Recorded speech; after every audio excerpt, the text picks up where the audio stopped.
भगवान ने महाभारत युद्ध में जब दुर्योधन और अर्जुन दोनों मांगने के लिए आए तो भगवान बोले एक तरफ हमारी सेना, एक तरफ अकेले हम, लेकिन हमारी शर्त है कि हम शस्त्र नहीं उठाएंगे। तो दुर्योधन ने सीधे कहा मुझे सेना दे दो। बिना शस्त्र के एक योद्धा को ले जाने से क्या फायदा? केवल आप खाने के लिए जा रहे हो क्या महाभारत युद्ध में, या दिन रात आरती करवाने जा रहे हो, सुख संपत्ति घर आवे जय जगदीश हरे? ठाकुर जी बोले भैया ये बात तो हमारी पक्की है, हम शस्त्र नहीं उठाएंगे। और ये बात आप सब में घोषणा कर देना कि द्वारिकाधीश कृष्ण जिस पक्ष में जाएंगे शस्त्र नहीं उठाएंगे। दुर्योधन सेना लेकर के चला गया। जब दुर्योधन लौट करके आया तब भीष्म पितामह ने उससे पूछा, ये दुर्योधन तू सेना लेकर के आया, कृष्ण नहीं आए हमारे पक्ष में? दुर्योधन बोला अरे उनको लाके फायदा भी क्या था, उन्होंने तो प्रतिज्ञा ली है कि वो शस्त्र नहीं उठाएंगे। मैंने सोचा एक व्यक्ति को ले जाऊं, वो भी निहत्था व्यक्ति, क्या फायदा था? इसलिए वो चले जाएं पांडवों के पास। अरे पितामह खुश हो जाइए, देखो इतनी सेना द्वारिका की सब हमारी तरफ से युद्ध करेगी, वहां अकेले कृष्ण हैं, वो भी बिना शस्त्रों के। भीष्म पितामह बोले बेटा क्वांटिटी तेरे पास आई है लेकिन क्वालिटी वहीं गई है। आजकल का मानव भी ऐसा ही है, क्वांटिटी ज्यादा चाहिए, क्वालिटी चाहे रद्दी हो जाए। लेकिन पांडवों के पास भले ही क्वांटिटी नहीं थी, एक ही थी, लेकिन क्वालिटी थी, श्री कृष्ण थे। इसलिए कम लो लेकिन क्वालिटी देख करके लो। यह बात हर चीज में लागू है, भक्ति में भी लागू है। भीष्म पितामह बोले लेकिन अब आनंद आएगा, यदि वे प्रतिज्ञाबद्ध हैं तो मैं भी प्रतिज्ञा धारण करता हूं। वासुदेव कर चक्र न धरहि तो तुमको मुख न दिखाऊं, लाजत है मेरी गंगा जननी में शंतनु सुत न कहाऊं। यदि महाभारत युद्ध में श्री कृष्ण ने शस्त्र धारण नहीं किया तो मेरे प्राण जब निकलेंगे तो मेरा शव उल्टा गिरेगा, किसी को अपना मुख नहीं दिखाऊंगा मैं। और मेरे नाम के आगे से शंतनु सुत गंगा पुत्र ये नाम हटा दीजिएगा। मैं घोषणा करके कहता हूं यदि मैंने वासुदेव कृष्ण के हाथों में शस्त्र धारण नहीं करवाए तो। महाराज प्रतिज्ञा ले ली भीष्म पितामह ने। अब महाभारत युद्ध प्रारंभ हुआ। 5 दिन तक तो भीष्म पितामह पीछे खड़े रहे, धनुष बाण उठाए ही नहीं उन्होंने, केवल ठाकुर जी का दर्शन कर रहे थे, कैसे रथ को इधर ले जाते हैं कभी उधर ले जाते हैं। यहां पे भीष्म पितामह ने वर्णन किया है। भीष्म पितामह कहते हैं मैं युद्ध थोड़ी कर रहा था। भगवान ने पूछा कि तुम पांडवों के पक्ष में क्यों नहीं रहे, तुम कौरवों के पक्ष में क्यों गए? तो भीष्म पितामह कहते हैं बोले प्रभु पांडवों के पक्ष में आता तो या तो आपके दाएं खड़ा होता या बाएं खड़ा होता, और दाएं बाएं से केवल आपका आधा आधा अंग दिखता, मुझे तो पूरा देखना था, इसलिए मैं सामने खड़ा हुआ, इसलिए मैं कौरवों के पक्ष में गया ताकि आप मुझे पूरे दिख सको। तो भीष्म पितामह युद्ध थोड़ी कर रहे हैं, वो तो केवल ठाकुर जी का रूप देख रहे थे, वो ठाकुर जी की चतुराई देख रहे थे। ये रथ कैसे दौड़ाते हैं, ये कैसे कोई धनुष बाण से बाण निकलता है, कैसे अर्जुन को बचा लेते हैं, ये सब देख रहे थे भीष्म पितामह। लेकिन 5 दिन के बाद जब कौरवों की सेना कम होने लगी तो दुर्योधन ने भीष्म पितामह से कहा प्रभु हमें तो ऐसा लगता है हमारा अन्न खाते हो लेकिन भला चाहते हो आप पांडवों का। भीष्म पितामह को यह बात सुन के क्रोध आ गया। बोले तूने ऐसा क्यों कहा? बोले 5 दिन हो गए आपने अभी तक धनुष नहीं उठाया अपना। भीष्म पितामह बोले कल से महाभारत युद्ध का नेतृत्व मैं करूंगा। और सुन ये बात तूने जो कही है ना, हमारा अन्न खाते हो भला चाहते हो उनका, तेरे को मरने का बहुत डर लग रहा है ना, तुझे ऐसा लगता है कि तू हार जाएगा, तू मर जाएगा। सुन मैं रात्रि को भजन करने बैठता हूं, अपने संपूर्ण जीवन के भजन बल को मैं देने को तैयार हूं। अर्धरात्रि में अपनी पत्नी को कहना आकर के मुझे प्रणाम करे, मैं दोनों बर्द हस्त रख करके अपने संपूर्ण जीवन का बल दे दूंगा, अखंड सौभाग्यवती भव का आशीर्वाद दे दूंगा। नहीं मरेगा तू, और किसी में सामर्थ्य नहीं, ब्रह्मा भी आकर के तुझे हरा नहीं सकते। दुर्योधन बोला मैं यही तो चाह रहा था, आप ऐसा कुछ करो। अब तो दुर्योधन इतना निष्फिक्र हो गया, उसको ये बात पता थी कि अब रात्रि में मेरी पत्नी को अखंड सौभाग्यवती का आशीर्वाद मिलेगा, और फिर तो चाहे मैं लेटे लेटे धनुष बाण चलाऊं फिर भी मरूंगा तो हूं नहीं। लेकिन बात चल रही थी भीष्म पितामह और दुर्योधन के बीच, लेकिन कान खड़े हो गए श्री कृष्ण के। बोले अच्छा, हमारे रहते हुए ये हो जाए, ये संभव नहीं है। रात्रि में ठाकुर जी को नींद नहीं आई और मन में सोचने लगे, भानुमति पहुंच के आशीर्वाद, यदि उसने भीष्म पितामह का आशीर्वाद एक बार मिल गया तो भक्त के आगे मेरी हार है, मैं भगवान होकर के भी पांडवों को नहीं बचा पाऊंगा। फिर इतने में ही ठाकुर जी ने एक उधरी सी धोती पहनी, पुरानी सी बगलबंदी पहनी, सिर पर खूब सारा बड़ी सी स्वाफी बांध करके ऐसे ठोड़ी से भी बांध लिया, अपना रूप थोड़ा सा हुलिया बदल लिया, कानों में बड़े बड़े कुंडल डाल लिए, कड़ूला पहन करके और बाहें चढ़ा करके बिल्कुल ग्वारिया बन गए ठाकुर जी। और हाथ में ली लठिया, एक लालटेन लेकर के सीधे पहुंचे द्रौपदी के पास। सो रही थी द्रौपदी, उसका पैर का अंगूठा खींचा, बोले उठ जा जल्दी। द्रौपदी बोली कौन है? बोले मैं हूं कन्हैया। बोले इतनी रात को? बोले जल्दी चल मेरे साथ। बोले कहां? बोले ज्यादा पूछ मत, चल जल्दी मेरे साथ, और सुन घूंघट करके चल, बढ़िया अपना मुंह ढक ले। बोले जाना कहां है? बोले भानुमति आए उससे पहले भीष्म पितामह का आशीर्वाद लेना है तुझको, और एक बात याद रखियो, बस मुंह मत खोलियो अपना, कुछ कहें भी तो में ही उत्तर देना।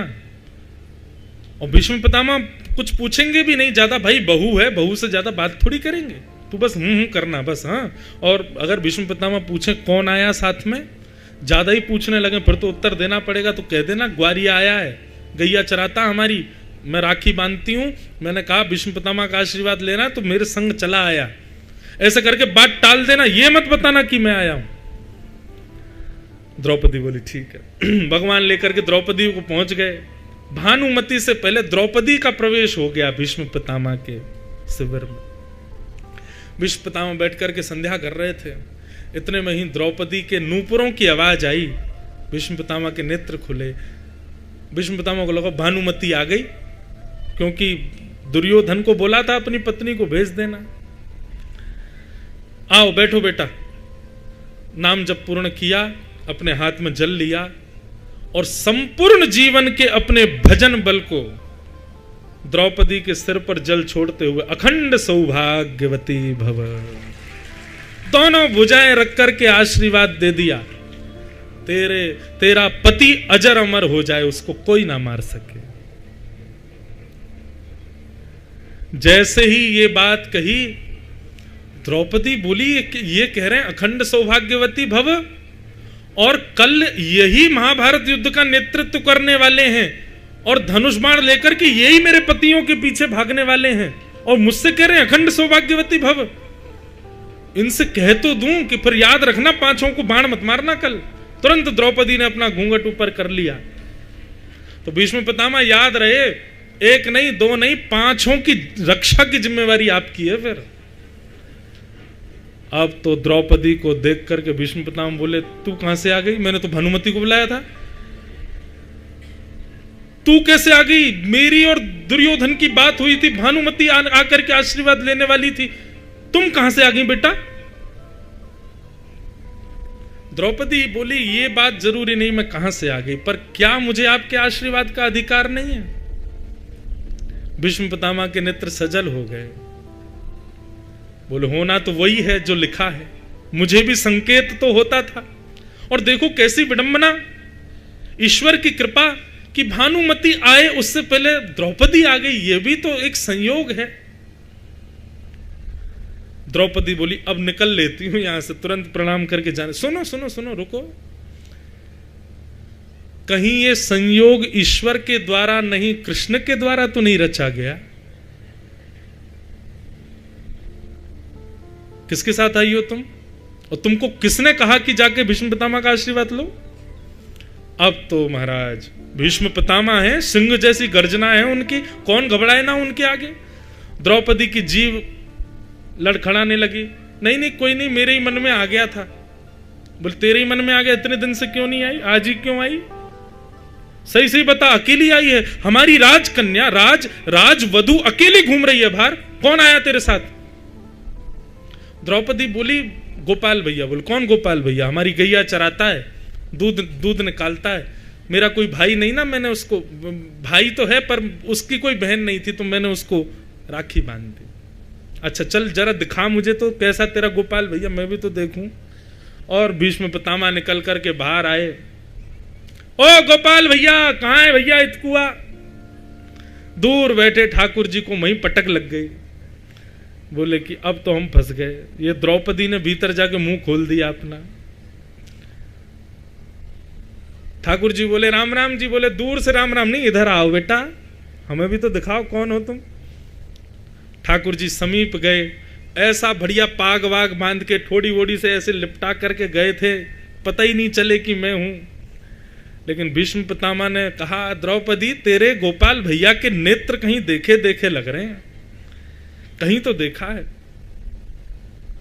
ठाकुर जी खूब छुपा में बोले अरे ग्वारिया हूं, गैयान के बीच में देख लिया होगा। बोले कहीं रथों के बीच में तो नहीं देखा, कहीं घोड़ों के बीच में तो नहीं देखा, पाग उतारो अपनी। गोपाल भैया बोले अरे पाग कैसे उतार देंगे महाराज, शान है हमारी। अरे इधर आ, पकड़ करके जैसे ही पाग खींचे, घुंघराले केश ठाकुर जी के खुल गए। जो मोरपीछ छिपा हुआ था भीतर, वो मानो जैसे धीरे से खड़ा हो गया। ऐसा सुंदर रूप ठाकुर जी का। चंद्रमा था तो अमावस्या का, लेकिन मन में सोचने लगा इतने सुंदर श्याम सुंदर और हम फोकस ना डालें। तुरंत पूर्णिमा का चंद्रमा प्रकट हो गया।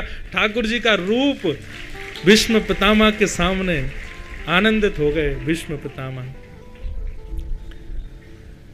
भीष्म पितामह के नेत्र लाल पड़ गए, लेकिन मंद मंद मुस्कुरा रहे हैं। वारे कन्हैया, ये तू ही कर सकता है कि भानुमति द्रौपदी में बदल जाए, ये तेरी ही लीला है। कल से महाभारत युद्ध का नेतृत्व मैं करने वाला हूं।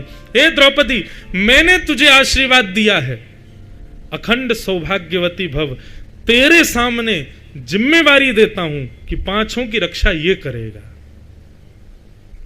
अगर पांचों को खरोंच भी लगे तो मेरे पास मत आना रोती हुई, क्योंकि आशीर्वाद मैंने दिया, लेकिन जिम्मेवारी भी तेरे सामने इसको दे दी मैंने। अब ये बचाएगा पांचों को, कैसे बचाएगा वो इसके ऊपर है। ऐसा कहकर के भीष्म पितामह तो भीतर चले गए। द्रौपदी बोली भैया आप इतने दुखी क्यों हो रहे हो, आप बचा लेना ना। बोले तू नहीं जानती है, ये भीष्म पितामह अपनी प्रतिज्ञा पूरी करेगा। इसने प्रतिज्ञा ले रखी है कि मेरे हाथ में शस्त्र उठवाना है इसको। अगर तुम नहीं बताती कि मैं आया हूं तो पांचों की रक्षा भीष्म पितामह करता, लेकिन अब तुम्हारे सामने इसको मुझे जिम्मेवारी दी और इसकी प्रतिज्ञा को पूर्ण करने के लिए ये सारी ताकत लगाएगा कि मैं कैसे भी शस्त्र उठाऊं और मेरी प्रतिज्ञा टूटेगी। और भगवान की प्रतिज्ञा टूटने का मतलब है पृथ्वी बीच से फट जाएगी, नूतन प्रलय हो जाएगा, पूरे विश्व का नाश हो जाएगा उसी समय जिस दिन ठाकुर जी अपनी प्रतिज्ञा तोड़ दें। ठाकुर जी बेचारे सोच रहे थे चैन की नींद सोऊंगा, रात भर नींद नहीं आई, अब क्या करें। दूसरे दिन भीष्म पितामह ब्रह्म मुहूर्त में ही उठ गए। महाराज आज अपने घोड़ों को स्वयं लगा रहे हैं, अपने तस्कर को स्वयं संभाल रहे हैं, अपने बाणों को स्वयं पहना रहे हैं। पूरे युद्ध भूमि में पहले ही योद्धाओं के आने से पहले ही भीष्म पितामह घूम घूम करके देख आए, यहां से इसको मारूंगा, यहां से उसको मारूंगा, सब पहले ही नियोजित कर दिया। योद्धाओं के आने से पहले ही भीष्म पितामह रणभूमि में खड़े हैं। सूर्योदय होते ही जैसे ही युद्ध का नाद हुआ, पहला बाण प्रत्यंचा पर भीष्म पितामह ने चढ़ाया, आकाश की ओर करते हुए जैसे ही पांडवों की ओर छोड़ा, एक में से अनेक बाण निकले और 5 दिनों में जितनी सेना कौरवों की नष्ट हुई थी, एक बाण में भीष्म पितामह ने उतनी पांडवों की सेना खत्म कर दी। ये तो एक बाण था। भीष्म पितामह बोले अब बचा इन पांचों को कैसे बचाएगा। और महाराज भीष्म पितामह युद्ध भूमि में आज मानो जैसे लग रहा था सूर्य श्वेत वर्ण के होकर के आ गए हों सबको मारने के लिए। आज ठाकुर जी घबरा रहे हैं युद्ध भूमि में। तभी भीष्म पितामह ने एक चक्रव्यूह बनाया और उस चक्रव्यूह में फंस गया अर्जुन का रथ। अर्जुन को केंद्र में लेकर के प्रत्यंचा बाण पर चढ़ा करके जैसे ही अर्जुन को केंद्र में लिया, भगवान सोचने लगे भीष्म पितामह का बाण है, जितनी द्रुत गति से मेरा रथ चलता है उतनी ही द्रुत गति से इनका बाण है। यदि ये लगा तो इतना समय भी नहीं मिलेगा कि मैं भगा सकूं रथ को। ठाकुर जी ने नेत्र बंद कर लिए, प्रतिज्ञा तोड़नी पड़ेगी। तभी देखा दूर टूटा हुआ रथ का चक्का पड़ा है, देख रहे हैं भीष्म पितामह की ओर। तुरंत ठाकुर जी कूदे हैं रथ से और जाकर के देख तो रहे थे भीष्म पितामह को, लेकिन जाकर के चक्का उठाया तो 2 बार तो हाथ में मानो धूल ही आई, मानो पृथ्वी भगवान की पत्नी ठाकुर जी को कह रही हो प्रतिज्ञा मत तोड़िए। लेकिन अर्जुन केंद्र में है, भक्त केंद्र में है, इसके लिए ठाकुर जी प्रतिज्ञा तोड़ने को तैयार हैं। तीसरे प्रयास में जैसे ही टूटा हुआ रथ का चक्का हाथ में आया, भगवान रथांग पाणे बन गए और जैसे ही दौड़े भीष्म पितामह की ओर, उस समय सारा युद्ध स्तब्ध हो गया। मानो ऐसा लग रहा था नृसिंह प्रकट हो गए हों और हिरण्यकश्यप के ऊपर प्रहार करने जा रहे हों। पृथ्वी डामाडोल होने लगी, आकाश में बादल गर्जना करने लगे, पृथ्वी पर नूतन प्रलय होने लगा, बस फटने ही वाली थी, क्योंकि ठाकुर जी ने हाथ में शस्त्र उठा लिया है। इतने में ठाकुर जी गतोत्तरीय, भगवान का उत्तरीय वस्त्र नीचे गिर गया, मानो पृथ्वी को शांत किया हो। प्रतिज्ञा तोड़ी है पर अपने लिए नहीं, भक्त के लिए तोड़ी है, इसलिए पृथ्वी शांत हो जाओ, प्रलय करने की आवश्यकता नहीं है। और रथ के चक्के को लेकर के बस फेंकने ही वाले थे भीष्म पितामह के ऊपर। भीष्म पितामह ने अपनी प्रत्यंचा को ढीला किया, धनुष बाण नीचे रख दिए और ताली बजाने लगे, वाह वाह वाह वाह वाह। अरे देखो देखो देखो देखो देखो, प्रतिज्ञाधारी खड़ा है सामने हमारे। मैं बिना शस्त्र के भूमि के भार को हरूंगा, मैं बिना शस्त्र के महाभारत युद्ध को लड़ूंगा। कहां गई तुम्हारी प्रतिज्ञा? आप कहो मैं शस्त्र बिन भूमि हरहूं सब भार। तू हमको क्षत्रिय ना गिने, बोल ही वचन विचार। बताइए क्या कहेंगे अब आप? कहां गई आपकी प्रतिज्ञा? पूरा युद्ध शांत हो गया, सब देख रहे हैं ठाकुर जी को। ठाकुर जी ऐसे खड़े हैं रथ का चक्का लेके। डार चक्र हरि हस पड़ो, दियो उत्तर ब्रजराज।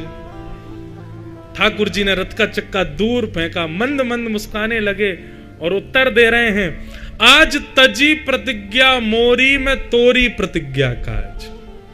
ए पितामह, तुमने वचन लिया था कि वासुदेव कृष्ण ने यदि शस्त्र नहीं उठाया तो तुम्हारी जब मृत्यु होगी तो तुम किसी को मुख न दिखाते हुए गिरोगे।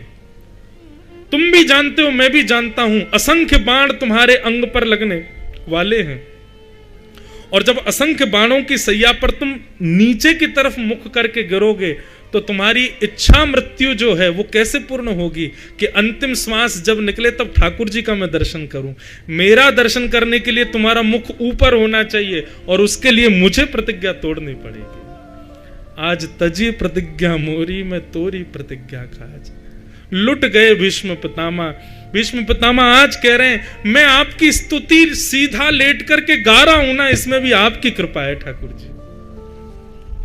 यदि आप नहीं चाहते, रथ का चक्का नहीं उठाते तो मेरा शव आज नीचे की ओर गिरा होता, मैं आपका अंतिम दर्शन नहीं कर पाता और मेरी इच्छा मृत्यु पूरी नहीं हो पाती। प्रबल प्रेम के पाले पढ़कर हरि को नियम बदलते देखा, अपना मान टले टल जाए पर भक्त का मान टलते देखा। लोग भले ही ये कह देंगे कि मैंने प्रतिज्ञा तोड़ी, पर भीष्म पितामह तुमको मेरा अंतिम दर्शन, तुम्हारी अंतिम श्वास में मेरा दर्शन तुमको नहीं हो पाता यदि मैं अपनी प्रतिज्ञा नहीं तोड़ता। ये है, वहां भक्त की रक्षा भी कर ली, प्रतिज्ञा भी तोड़ दी और भीष्म पितामह को लुटा भी दिया। ले, भीष्म पितामह को ऐसा भी नहीं लगा कि देखो मैंने शस्त्र धारण करा, उसका मान भी तोड़ दिया। ऐसे वर्सेटाइल कैरेक्टर हैं हमारे श्री कृष्ण, एक ही क्रिया में सब कर देते हैं। भक्ति की रक्षा भी हो गई, प्रतिज्ञा भी तोड़ दी और भीष्म पितामह को अभिमान भी नहीं होने दिया। महाभारत युद्ध में एक क्षण के लिए तालियां बजने लगी ठाकुर जी के लिए, और फिर से सबने धनुष बाण उठाए, फिर लड़ने लगे, फिर युद्ध शुरू हो गया। ऐसे भीष्म पितामह आज ठाकुर जी के चरणों में वंदन करते हैं और ब्रज को याद करते हुए उत्तरायण के सूर्य जैसे ही हुए भीष्म पितामह के मुख से दिव्य ज्योति निकली और भगवान में जाकर के विलीन हो गई। बोलो भक्त वत्सल भगवान।